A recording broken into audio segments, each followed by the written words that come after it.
maa ngi lay fay di nuyu yéen ñi déplacé wu yëpp ñëw fekkee ndaje bi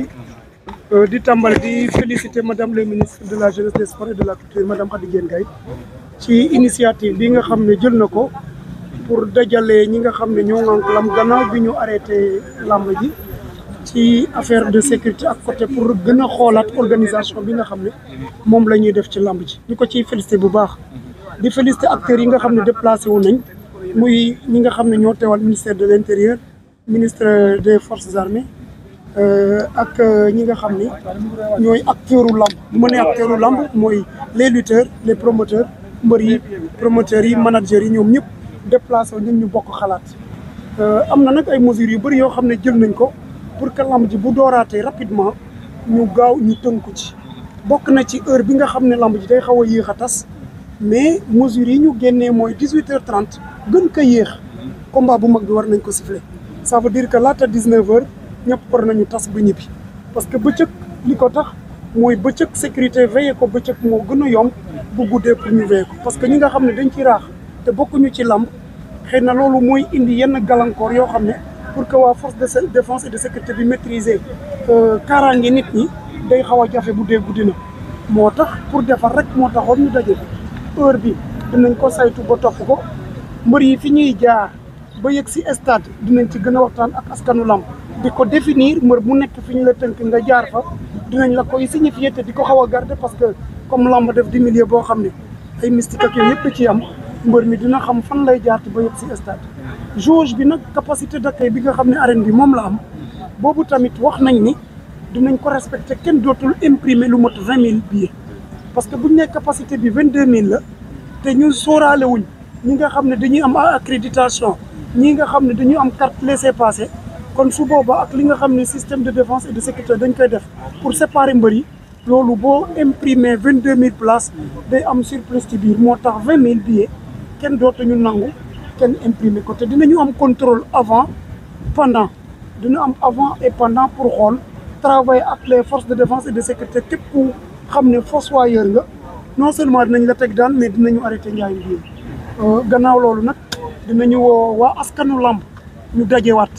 parce que lii guddee lamb am na ñu doon xalaat lu tax ñu wàññi combat yi mais dañu gis ne wàññi combat yi dañu am beaucoup de lutteurs yoo xam ne dañu nekk au chômage kon comme mbégam bëre simple day teg lu mot 40 lamb yu même 40 combats ci même jour bi mu jeex kon bëre door aussi bu ñu amee benn organisation 10 combats mën na ci am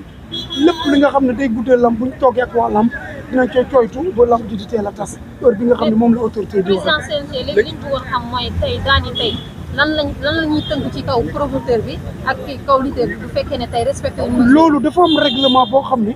moom mooy doxal CNG muy règlement généraux yi képp koo xam ne am nga licence CNG am na selon faute bi nga def daan yu méngoo ak faute boobu lii nag comme ay mesures yu bees la bu ñu toogee ak ñoom dinañ leen sensibiliser ne ko mesures yu bees yi lii la.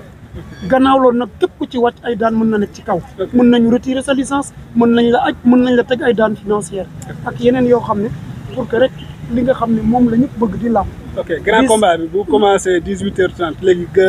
premier combat bi ban heure lay war a démarrer. premier combat bi dinañ ko commencé ay 16h 16h lañ koy commencé mais loolu yëpp dinañu toog parce que dañuy xayma dafa am aléa yoo xam ne yëpp day bokk ci lamb dañ koy dugal ci lamb te muy guddee lamb da ngay siffler combat. démarrer premier combat deuxième combat grand combat bi yegg si ak retard def fa lu mot waxtu loolu dootuñ ko nangu mais dinañu waxtaan ak ñoom lu dul loolu aussi ñu ne may leen ko mu tuus mu def fa diir boo xam ne dina impact ci heure bi nga xam ne moom la ñu war a ciblé xëy na ma bañ a xaabaabal parce que dama war a bokk waxtaan bi ak ñi nga xam ne ñoom ñoo ŋànk lamb yi ñun ñëpp ñu gisandoo danger bi xool naka la ñuy def pour tënk ko ci mesures yi nga xam ne kilifa bi moom la génne. incha allah à Dafass Lac de Guiers dina am ça dépend ci promoteur bi parce que ndegem lamb ji kilifa bi dina xaatim léegi dina xaatim benn këyit jox ko homologam boo xam ne moo nekk ministre de l'intérieur ñu daal di commencer promotion lamb ji ak lamb ji commencé moom lié à la lutte suite à l'incident qui s'est passé lors du combat du 16 février et il s'en est suivi mort d'homme par la suite en toute responsabilité il a pris la responsabilité d'arrêter quand même en attendant de revoir les formes d'organisation. Aujourd'hui, Madame le ministre, nous le félicitons des sports, nous la félicitons pour l'initiative qu'elle a prise pour faire reprendre les activités en respectant l'organisation et en revoyant en quelque sorte l'organisation des galas de lutte. Ainsi, quels points ont été retenus en discussion avec les acteurs qui étaient sur place, le ministre des Sports qui a convoqué ses services, il y a également les forces de défense et de sécurité qui représentent respectivement le ministre de l'Intérieur, le ministre des Forces armées, mais également les acteurs de la lutte que sont les promoteurs, les lutteurs, les managers et d'autres, le CNG en personne. Là, ce qui a été retenu, au plus tard, le grand combat sera sifflé à 18h30. Quelles que soient les circonstances, le dernier combat sera sifflé à 18h30. Ce qui fait qu'avant 19h, le grand combat, on va évacuer le stade et ça permettra aux forces de défense et de sécurité de mieux maîtriser quand même la violence qui sévit dans les itinéraires des lutteurs jusqu'aux arènes nationales. L'autre mesure également qui a été prise, c'est la jauge. On n'acceptera plus qu'un promoteur émette des billets qui dépassent 20 000. La capacité d'accueil, nous savons que c'est de 22 000 places, mais vu les circonstances dans lesquelles on organise les galas de lutte, avec les accréditations, les laissez-passer, donc si on permet aux promoteurs de confectionner 22 000 places, il y aura un surplus. Désormais, il est permis à tout promoteur de ne confectionner que 20 000. Et pour cela, nous aurons une marge de 2 000 pour les autres éventualités. L'itinéraire des lutteurs, les itinéraires seront définis et en réunion d'organisation, en réunion de coordination avec les managers et les lutteurs,